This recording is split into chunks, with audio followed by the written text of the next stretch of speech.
Dear believer, have you ever stopped to consider why you believe what you believe? Have you ever thought about why you chose the religion you chose? Why do you believe in Jesus Christ as the only means to eternal salvation, and not in karma or reincarnation?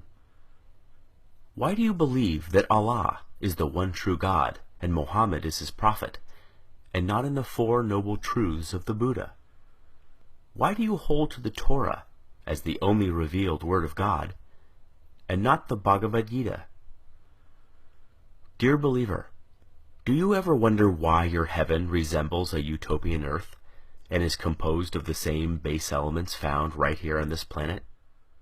Do you ever wonder why your deity governs within a power structure that resembles that of the specific time and place in which your holy text was written? Do you ever wonder why your God looks just like you, or the animals with whom you share the planet? Dear believer, is the faith you practice the dominant one within your culture? Do you not find it at least a little suspicious that the overwhelming majority of all religious believers adopt the religion of the society into which they were born, yet remain convinced they've lucked out or been divinely admitted into the one true faith? Does it not make you at least somewhat apprehensive that almost every person of faith chooses belief not because of its virtues, supporting evidence, moral codes, or expression of worship, but rather because it was what they were born into?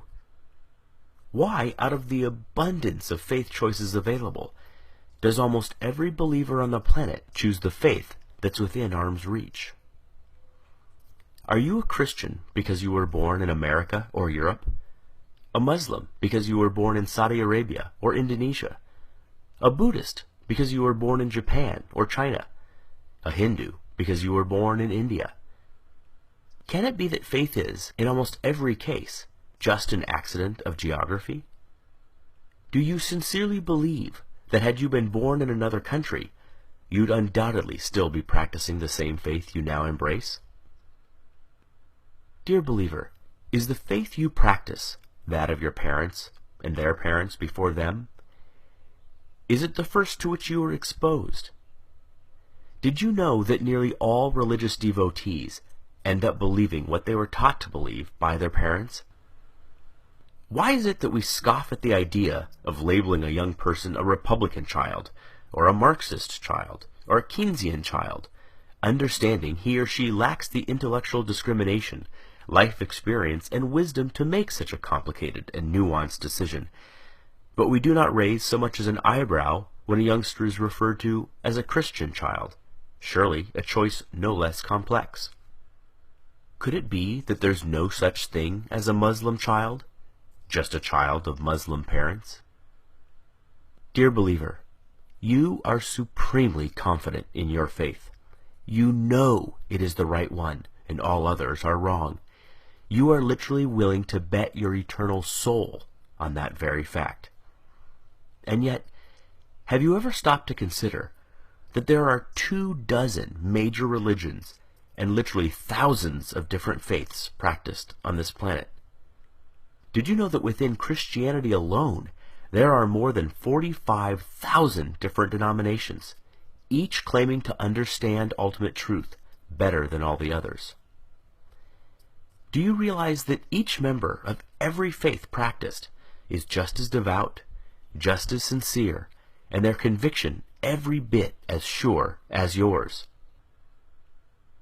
Did you know they too read infallible holy texts, have airtight apologetics, have experienced miracles, feel God's presence, sense his still small voice, obediently follow his perfect will for their lives, love him indescribably, and can defend their belief with the same fervency as you do yours? And yet, since every religion is mutually exclusive and contradicts the others in matters both large and small, they cannot all be right. Right?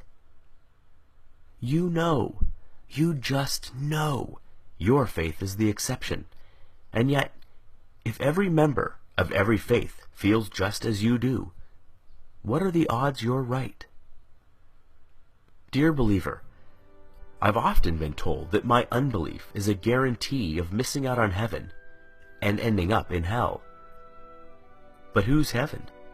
Whose hell? I've often been told that I should, just to be safe, accept God. After all, what have I got to lose? But who's God? Given so many options, aren't I more likely to choose incorrectly? Might not I be better off wagering on no God rather than on the wrong God? You put it to me, what if you're wrong? But what if you're wrong? What if, rather than Jehovah, Allah is the one true God, or Shiva, or Wu-Tan, or some god on the other side of the planet you've never even heard of yet? The truth is, you already know what it's like to be an atheist in regards to every other faith but your own. It's clear to you that adherents to other faiths are mistaken, deluded, or deceived, but they think the same of you. The way you view them is exactly the way they view you. Every devout Hindu has embraced his faith for the exact same reasons you have embraced yours. Yet you do not find his reasons compelling, nor do you lose sleep at night, fearing that if you die, you'll wake up in his hell. Given this, is it so hard to see why some of us just take our atheism one God further? Dear believer, I wonder if religions aren't just ancient constructs in which early humans attempted to both explain and control the chaotic world around them. Though irrational in content, their emergence certainly isn't. We do not blame our ancestors for inventing religion.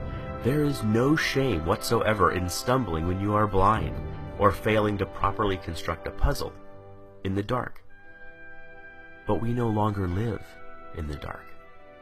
Science is ablaze in our world and illuminates our way, dissipating shadows and exposing even the deepest of crevices. We no longer live in the cave. We have crossed the valley, scaled the mountains, and have begun to make out the magnificent vista on the other side. We no longer require comforting stories to make us feel safe or valued. Is it not time that our beliefs match our discoveries? Is it not time that our ideas reflect our new perspective?